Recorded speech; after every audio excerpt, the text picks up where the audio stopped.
that he will look after you. And the girl has to pay the mahar. This is exactly what happens. This is unmanly. And he needs to have a problem salary. is with religious commitment is that a lot of the Muslims nowadays don't This is the problem with Shia Guru, is that the authentic and the non-authentic come up when you type it in.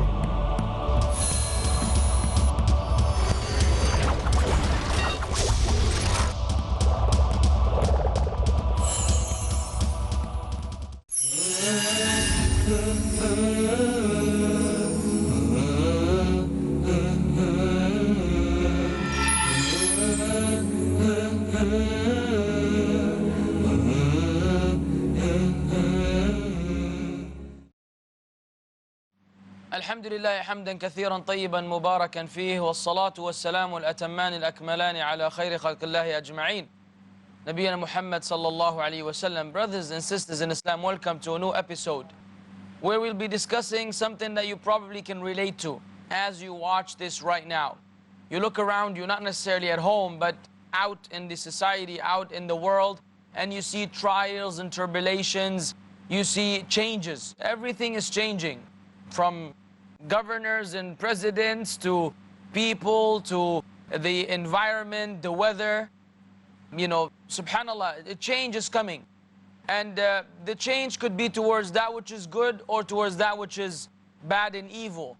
And ultimately, we all want to make that change towards that which is good. So we'll be dealing, inshallah, in this episode with how to go about that change, how to remain steadfast at the times of trials, and how to, when we make a change, make a positive change that will bring about Allah's pleasure as opposed to Allah's wrath. Perhaps the guest would like to shed some light on this concept. We know that the Quran and the Sunnah have never changed, first of all, and nobody can change the Quran and Sunnah. Allah subhanahu wa ta'ala has preserved it. What has really changed is how we respond to the Quran and the Sunnah. And so when you see your iman going down, it is probably in relation to how you respond to the Quran and the Sunnah. And that's why Allah subhanahu wa ta'ala says, Ya ayyuha alladhina amanu stajibu lillahi wa lirrasul idha da'akum lima yuhyikum. O you who believe, give your response to Allah and His Messenger when they call you to that which gives you life. And so if you see your iman going down, you have to change the way you respond to the Quran and the Sunnah. And we have to look at the examples from the companions of the Prophet ﷺ, how they responded to the call of Allah and His Messenger. They responded quickly to the call of Allah and His Messenger. They responded when they knew they had to do something, they would do it quickly. They would not procrastinate. So one of the greatest things is, procrastination. Not procrastination in the response to the Quran and the Sunnah. You forced me, it wasn't in my mind, but when you quoted that ayah, I had to go back the few ayat which preceded it. Yes. And I think just so the viewer will understand exactly what is at stake here, correct me if I'm wrong. يا أيها الذين آمنوا أطيعوا الله ورسوله ولا تولوا عنه وأنتم تسمعون ولا تكونوا كالذين قالوا سمعنا وهم لا يسمعون. Oh, you have believed, obey Allah and His Messenger. Yes. And do not turn away while you hear. And do not be like those who say we hear, but they really don't hear. And the worst of the creation in the sight of Allah are those who are deaf and dumb until the end of the ayat. So, because some will say, I'm responding, I listen, but not the type of listening which brings about change. Sheikh Asim, you had something to say. Well, Iman, as we all know, for Ahlul Sunnah wal Jama'ah, increases and decreases. So this is something, first of all, you have to acknowledge. And everyone knows this. You wake up sometime in the morning feeling that, mashallah, I have the Iman that helps me change the whole world. And sometimes you wake up in the morning feeling, am I a hypocrite or not? I'm not sure. So it fluctuates. It goes up and it also comes down. And this is the aqeedah of Ahl Sunnah wal Jama'ah. Unlike the Khawarij and unlike the Murji'ah. And both of them have the same belief in Iman. They believe it's a whole entity. Khawarij say that if you make a sin, this decrease of the Iman nullifies it. Murji'ah think that if you do all kinds of sins, your Iman is intact and it's unchangeable.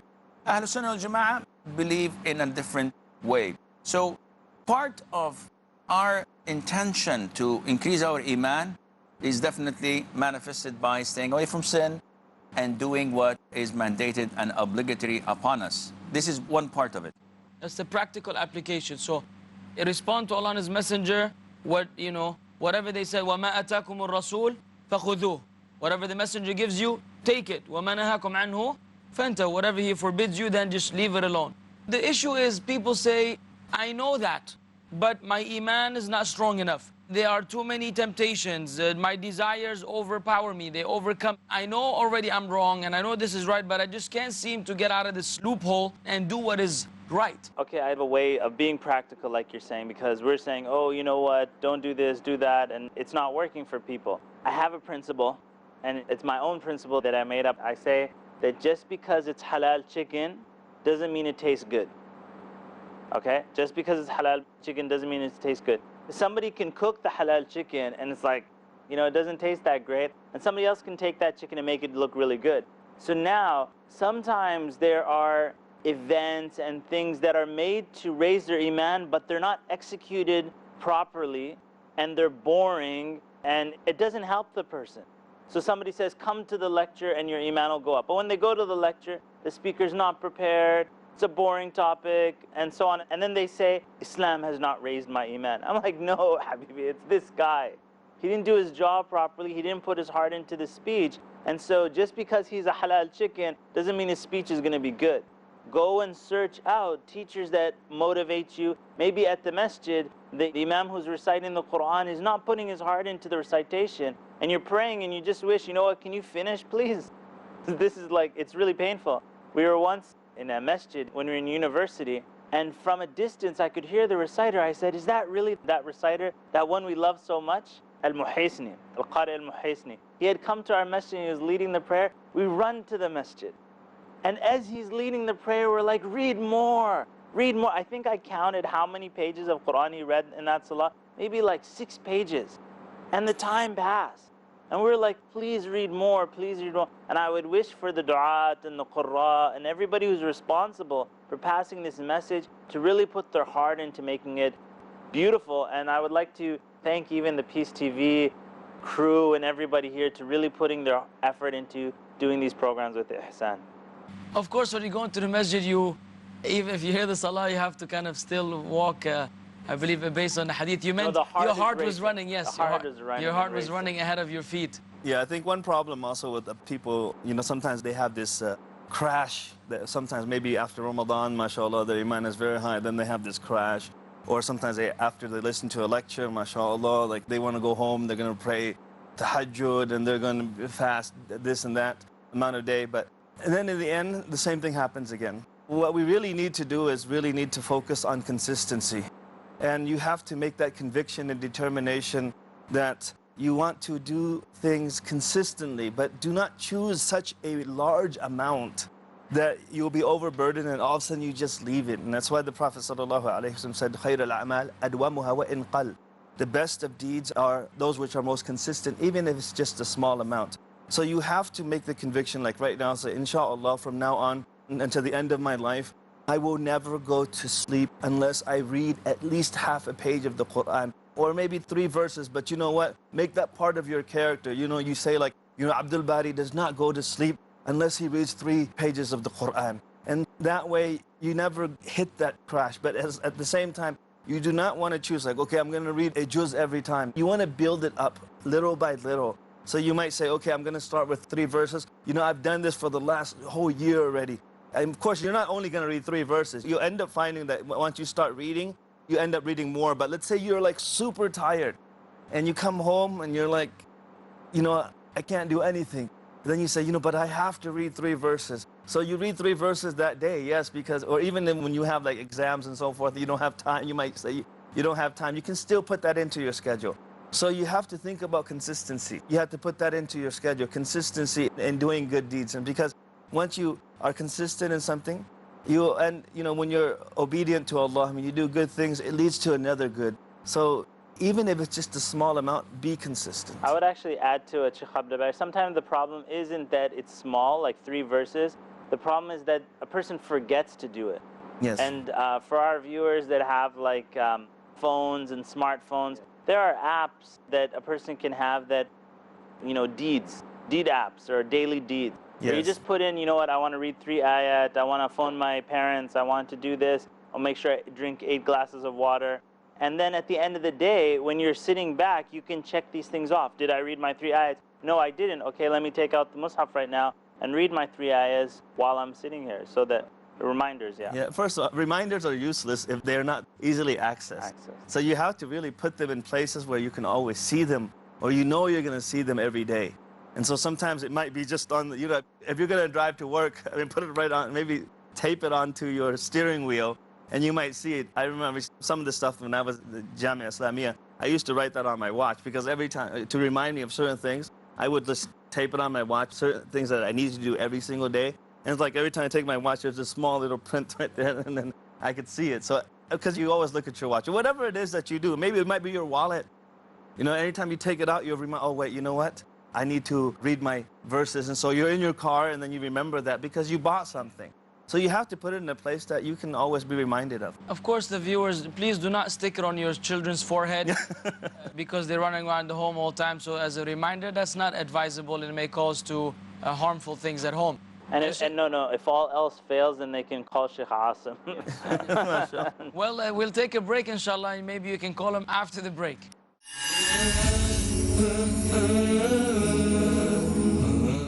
And we're back. We were discussing practical ways of remembering things. Sheikh Asim, when we look at the hadith of the Prophet sallallahu alaihi wasallam, فَإِنَّهُ مَنْ يَعِشْ مِنْكُمْ فَسَيَرَى اخْتِلَافًا كَثِيرًا, whoever lives after shall see a lot of difference, a lot of conflicts. And he gave us an advice. Perhaps you can continue the text of the hadith, may Allah bless you, and show us how that hadith is to be applied at times of trials and tribulations. Well, the hadith tells us that the salvation, your survival kit, depends on abiding by the sunnah of the Prophet ﷺ and the 4 righteously guided caliphs. And we've stated this so many times. Every solution, or the only solution to all of our problems, is knowledge, knowledge, knowledge. And this is simplified in following the sunnah of the Prophet ﷺ. Now, going back to the topic, which is how to increase our iman at times of calamities, of tribulation, of difficulties in the West. I get a lot of emails from brothers in the West, in the States, in Europe, saying that as a minority, we have a problem. We're unable to maintain our iman. And before going into ways of increasing the iman, I just pondered on the fact that Allah Azza wa Jal is the most merciful. He did not limit the ways of increasing your iman in X, Y, Z. Otherwise, it would have been difficult. So those who are illiterate would say, I can't read the 3 ayahs. Those who organize, they say, I cannot stick or remember this. So isn't there any way out? Allah Azza wa Jal did not force us to follow a certain pattern to maintain our iman. You may find it easy for you to fast voluntary fasting, where I find it extremely difficult to fast. I have to eat, I'm a big man. But I may pray night prayer, and you may find this very difficult because you like to go to bed early. So Allah Azza wa Jal has, varied the means of reaching Him and increasing the iman in the heart. But I find that the most essential, the most important aspect of maintaining and preserving your iman is your knowledge of Allah Azza wa Jal. So those who are heedless, those who are negligent, those who do not know Allah Azza wa Jal, those, when they pray and finish their prayer, they say, Wallah, we did not find taste for prayer. Why? Okay, who are you praying to? The guy says, Allah. Who is Allah? And then the guy takes a pause that may last for a couple of days. So, I don't know, I never thought of it. I just find my parents telling me to pray, and I pray, but I don't know who Allah is. So I believe that one of the greatest means of increasing the iman and preserving it is to know Allah's beautiful names and attributes, and also to ponder on Allah's signs, whether it is the verses of the Quran or His creation subhanahu wa ta'ala. Like the legislative signs and the universal signs. Also, this leads us to, of course, seeking knowledge, of course, as you mentioned. It's related to seeking knowledge. You have to seek knowledge. You have to know who Allah subhanahu wa ta'ala is. And another thing that will help also is not only just seeking knowledge, but seeking knowledge with other people, seeking knowledge with the pious people, being in their company. And, during the time of the Prophet sallallahu alaihi wasallam, we have to understand that the companions were the best of generations, and they used to learn from each other. They used to teach each other. And that's why during the battle of Badr, after the battle of Uhud, the Messenger of Allah sallallahu alayhi wasallam ordered the companions to bury the companions in the grave. Not only each individual person martyred did not have one grave to themselves, because so many people were martyred on that day. So sometimes there were 3 people in a grave, and the Prophet ﷺ would ask the companions, who amongst the 3 people memorized more of the Quran? And immediately the companions would know exactly how much that person memorized. And so what does this indicate? This indicates that they used to learn from each other and with each other. And so this is one of the best things to help us increase our iman and be consistent in to try to remind each other all the time.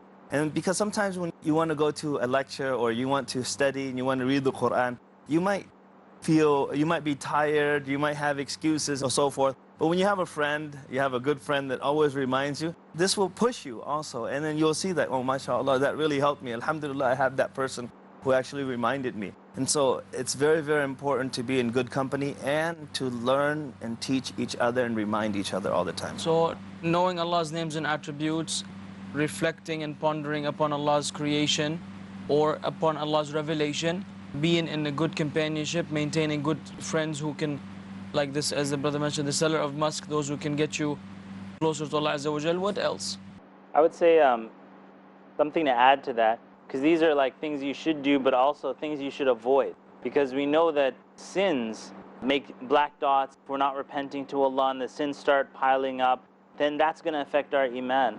Also, if we have surroundings and atmospheres of people saying bad things and not remembering Allah, as time goes by, the Prophet ﷺ said that the example of a good friend and bad friend is like somebody who blows fire or is a bearer of musk or bearer of perfume. So the person, you want to be with people who have musk, but also realize that if you're with people who are, blowing fire, don't think that you're not going to be affected by that. That even if it doesn't burn you, your clothes, the Prophet ﷺ said, you're going to smell the stink of that fire on your clothes, and it seeps into your clothes. So you have to be very careful about your surroundings and who you're spending excessive amounts of time. I usually, when we explain this, people say, oh, should I not have this friend or that friend? That's not what we're saying. We're just saying excessive amounts of time, close, sincere friends. You want to have people that will make you stronger, inshallah ta'ala, so you have the energy to help those other friends that you can help and guide to Allah. Dua, of course, that should be included. I remember the hadith of the Prophet ﷺ. The hadith is authentic, that verily iman wears out in the heart of one of you just like a garment. فَاسْأَلُوا اللَّهَ أَن يُجَدِّدَ إِيمَانَكُمْ. Ask Allah Azza wa Jal to renew your iman in your hearts. So, of course, we should make dua. At the end of the day, that's what it boils down to. Yes. Even if we try to utilize all the other means, if we're not really enslaving ourselves to Allah, if there's no real servitude, there's no real dua, then one may fail in the simplest thing. The simplest thing, that one thing is just to reach out and pick something up. If Allah doesn't intend it, one is unable to do it. So strengthening the relationship with Allah Azza wa Jal, doing things which, what comments do you have on that, Shaykh Asim? Or This hadith you've just quoted indicates clearly that acknowledging the problem is part of solving it. good. So a person who does dua, that Allah Azza wa Jal renews the iman in his heart, acknowledges that there is a problem, there is a deficiency. Unfortunately, the majority of Muslims don't recognize this. We know it from our families and our friends. When I say to someone, Akhi, ask Allah for forgiveness, he says, from what? He becomes aggressive. Or, Ya Akhi, ittaqillah, or repent to Allah. He says, why? I don't steal, I don't fornicate, I don't kill people, I don't drink intoxications. Is that it? You don't backbite, you don't look and send your gaze here and there, you don't slander, you don't cheat, you don't have grudges, you don't mistreat people. All of this is part of the major sins that people fall into. So you have to acknowledge the problem. And I believe, especially for those who are living in a minority, as in the West, we have to identify the obstacles. What is preventing people from increasing or at least preserving their iman? There are so many things around us, so many fitna. So would it be logical to prioritize, not only logical, Islamical, to prioritize by saying that, okay, I have a clash between my iman and my life. Which should I choose? So if I go to a school that is mixed and I'm having a difficult time coping with the opposite sex and I'm being harassed or I'm being tempted or I'm being seduced even, so what should I choose? Would I say, Akhi, you have to, or Ukhti, whether brother or sister, you have to keep on doing what you're doing even if you lose your iman, because your certificate, your diploma, your degree is a priority, or is my iman a priority? Iman is a priority. Because when one dies, I mean, that degree is not going to answer the questions with the munkar and nakir, nor will it do the job on Yawm al-Qiyamah. This is a serious issue. I mean, I'm glad you raised that. Really, there seems to be a humongous misconception, even though it's simple. I mean, you think logically, say, I mean, of course. I mean, Allah already says, بَلْ تُؤْثِرُونَ الْحَيَاةَ الدُّنْيَا, nay, but you favor the worldly life. Why is it that some Muslims fail? And why do they choose? Why is there that choosing of the dunya over the akhirah? What reminders can we give I think there needs to be a clarification, though. We're not saying that, oh, if there's going to be fitna at school, then drop out of school, right? And some people think that solutions are just black and white, shut everything down. It's either this or everything gets shut down. There's so many different options the person can apply. If this person's at school and there's fitna, why don't they start a Muslim student association in their school and start calling to Allah subhanahu wa ta'ala? Nobody said they have to drop out of school. And it's not going to that level where they're preferring the dunya or the akhirah. People go through stages in their life, ups and downs. First of all, you have to be practical. Yes. You have to be practical. You have to understand the situation properly. Yes. Sometimes dropping out isn't an option. You know, sometimes that's not an option. It's just like some people, they come to me and they say, should I go back to a Muslim country or not? Or what do I do? I mean, I'm here. I mean, this is my country. And should I just, make hijrah here and there? Where should I stay? You have to look at yourself, first of all. If you are still there in that environment and you are influencing others and you yourself are not being influenced, I say stay there and be there so you can change, you can help people. So like if you're at a university, and you're helping other students, also reminding other students, and you're making da'wah, and you're not being influenced by that environment. Now you have to make an effort, before you just, like Sheikh Muhammad said, you don't just drop out. It's not like a black and white thing. You have to really look at the situation properly. Sometimes that's not an option. Let's understand each other. No one is saying right now to the viewers, all of you drop out of school. No, we understand. This is a given. We're dealing with individuals who have a conflict. Individuals who have worked it out, okay, and they believe this is permissible and they are able to manage, they're protecting themselves, fitna has not affected them, they're off the topic. Now we're dealing with individuals who want to go to Jannah, objective of life, okay? When I get these emails, I don't know about you, but I get these emails every day. And the school is the epitome of their problem. It's the source of their problem, it's the real thing, and they can't make it at school.